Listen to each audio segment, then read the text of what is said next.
Sige. God bless. Thank you, thank you. Ano ko ngayon, gumagano yung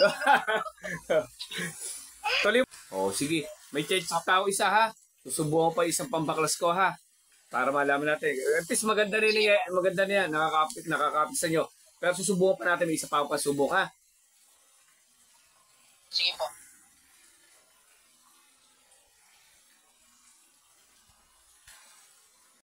Galing ba sa akin yan? Hindi. Roma? Patingin na. Oo. Hindi po. Sige. Anong dinadasal mo dyan? Nung dasal ng po, 3 pico bispo po.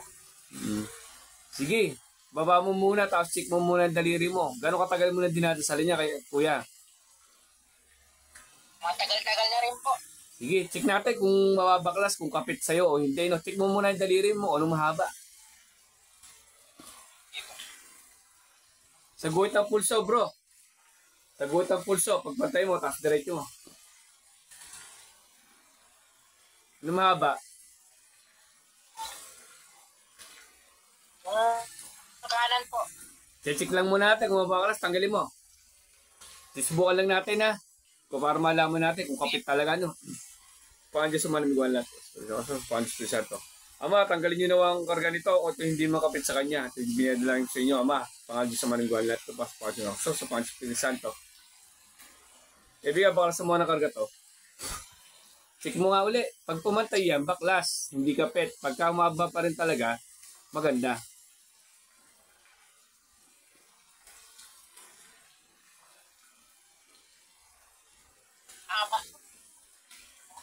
Mahaba pa rin. Oh, sige. May check tao isa ha. Susubukan pa isang pambaklas ko ha. Para malaman natin. At least maganda rin yan. Maganda na yan. Nakakapit sa inyo. Pero susubukan pa natin. May isa pa pasubok ha. Sige po.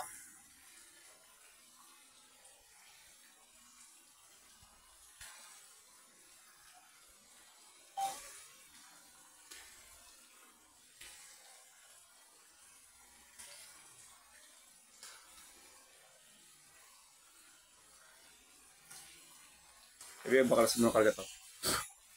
Sige, check mo, tol. Pag mahaba pa rin yan, maganda na yung dinasal mo talaga. Kapit sa'yo. Mahaba po. Okay, kapit sa'yo. Sige, kargahan natin. Kapit na sa'yo yung suot mo yan, suot mo yung kwintas mo. Maganda naman yung ginagawa mo dasal, kapit talaga, hindi nababaklas siya. Ano yan, bibinyagan, dadagdagan ko na lang karga, tapos bibinyagan na natin. Anong gusto mo yung pangalan sa kanya? Sige po. Anong gusto mo yung pangalan? Kaibigan po. Kaibigan po tawag ko sa kanya. Pangalan sa manimgalat. So, pandisplay sa ito. Ama, ano, ikalagdan nyo pa, dadagdag kong karga sa kanya. At mabinyagan na kanyang pangalan.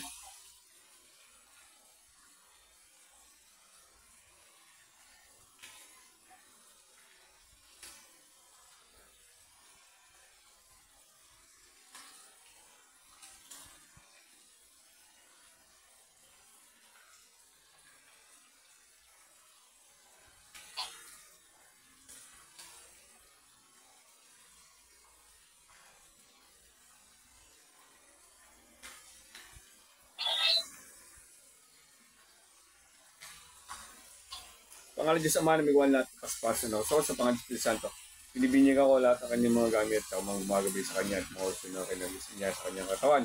Ay binyagan sa pangalan kaibigan at binibinyagan ko sa pangalan Diyos Ama na may gawan lahat paspaso na. So, sa pangalan Diyos Santo. Amen.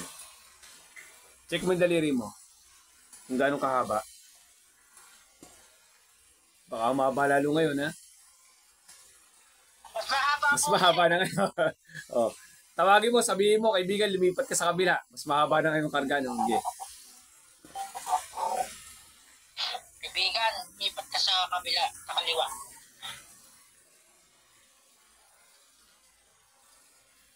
Mahaba na. Okay. Sabihin mo, pumantay na. Mahaba yung kaliwa. Oh, at least ano na yan. Maganda na yung ginagawa mo, no? Kapit yung ano mo, yung ginagawa mo, maganda yung ginagawa. Tuloy mo lang yung ginagawa mo, no? Kasi maganda naman yung ginawa mo. Oo. Kaibigan, magpantay ka. Oo. Yan, okay na. At least, nasubukan natin yung gamit mo, yung karga mo sa katawan, kung nababaklas o hindi. Hindi siya nababaklas, ibig sabihin maganda yung ginagawa mo. Tuloy mo lang yung ginagawa mo, ha? Oo. Opo. Isa niyo rin po ang pangalan followers na lagi nakasubaybay sa mga live niyo po.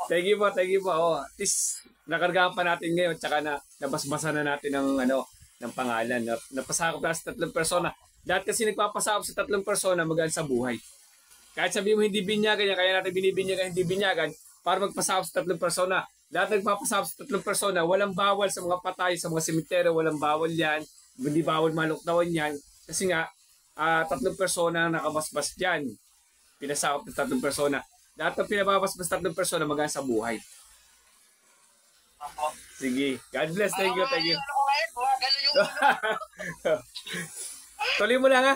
Tuloy mo lang ginagawa. Maganda yung dasal mo sa gamit mo ha. Tuloy mo lang. Oo. Opo. Sige. Opo. Thank you. God bless. Bye-bye. God bless. Thank you. Sige po.